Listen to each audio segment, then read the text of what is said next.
The war had been over for 20 years, but Commander Elena Cross still remembered the taste of ash in her mouth as she watched Earth burn from the observation deck of humanity's last refuge ship. The hegemony had been thorough in their calculations. Humans were a statistical anomaly, a species that bred too quickly, adapted too readily, and refused to accept their designated place in the galactic order. Eliminate the variables had been the hegemony's cold directive, and they had tried. Now Elena stood on the bridge of the flagship Resolute, watching as delegates from 47 star systems waited in formation for humanity's decision on the proposed galactic accords. The irony was not lost on her that the same species once marked for extinction now held the deciding vote on interstellar policy. "Ma'am, the hegemony ambassador is requesting private audience," reported Lieutenant Torres, his voice carefully neutral. Even after 2 decades, the mention of their former oppressors brought tension to any room. Elena nodded. "Send him to conference room 7. And Torres? Full escort." The hegemony ambassador was a towering figure named Keth, his crystalline carapace reflecting the soft lighting of the conference room. His 4 eyes studied Elena with what she had learned to recognize as barely contained anxiety. 20 years ago, beings like Keth had glassed human colonies without a second thought. Today, he needed humanity's approval to maintain trade routes through human-controlled space. "Commander Cross," Keth began, his translator rendering his chemical communications into precise English. "The hegemony wishes to address certain historical misconceptions."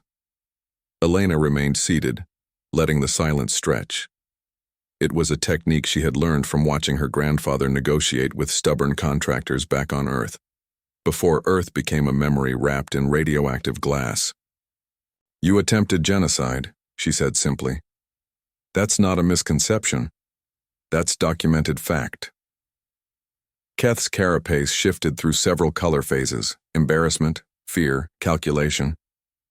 The calculations indicated humans would disrupt galactic stability. Your species expanded too rapidly, consumed resources inefficiently, and refused proper hierarchical integration. "And yet here we are," Elena replied, gesturing toward the viewport where human ships maintained formation alongside vessels from dozens of allied species. "Not only surviving, but apparently stable enough that you need our approval for your trade agreements." The truth was more complex than Elena's calm demeanor suggested. Humanity's survival had come at a terrible cost. Of the 8 billion humans who once called Earth home, fewer than 200 million remained, scattered across colony ships and hidden settlements. But those survivors had learned lessons that no other species in the galaxy possessed. They had learned to make allies of the dispossessed. The hegemony's rigid hierarchy had created numerous subjugated species, and humans had found them in the dark spaces between stars. The reptilian Vax, enslaved for their mining abilities. The ethereal Luminari, whose artistic expressions had been deemed wasteful by hegemony efficiency experts. The mechanical builders, whose creativity had been constrained to purely functional designs. Humanity had offered these species something the hegemony never could: partnership instead of domination. "Your calculations were flawed," Elena continued, standing to face the viewport. Beyond the transparent aluminum, she could see the mixed fleet that had assembled for these negotiations. Human vessels, yes, but also Vax mining platforms converted to exploration ships, luminary art installations that doubled as communication arrays, and builder constructions that defied traditional engineering principles. You saw our rapid expansion as chaos, but it was adaptation. You saw our resource consumption as inefficiency, but it was innovation. You saw our refusal to submit as defiance, but it was hope. Keth's translator clicked rapidly as he processed chemical signals Elena couldn't read. The hegemony acknowledges that human behavioral patterns were misunderstood. Perhaps accommodation could be reached. Elena turned back to him. 20 years ago, accommodation meant our extinction. Why? Should it mean anything different now? Because Keth's carapace flushed a deep blue that Elena recognized as sincerity. The galaxy is changing. New threats emerge from the void beyond our borders. species that make the hegemony's efficiency look primitive. The calculations now indicate that human adaptability, previously seen as chaotic, may be the variable that ensures galactic survival. Through the viewport, Elena watched a human patrol ship dock with a Vax cargo vessel.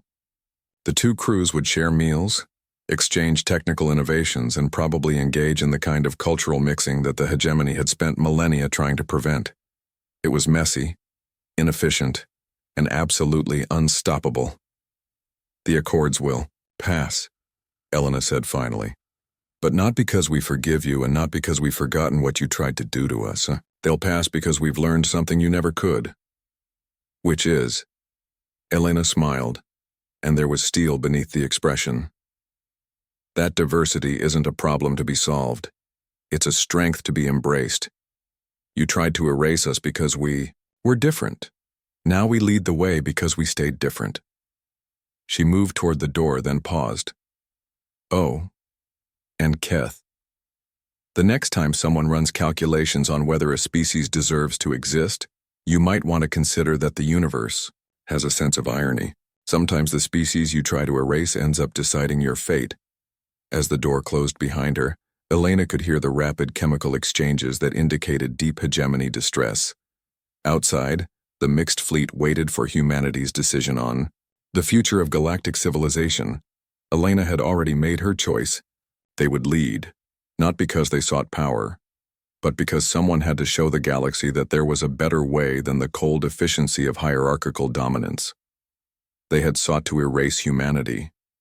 Instead, they had forged something stronger than they could have ever calculated, a species that knew the value of survival, the price of freedom, and the power of hope. Now humanity would light the way forward, not as conquerors, but as gardeners of possibility in an infinite galaxy.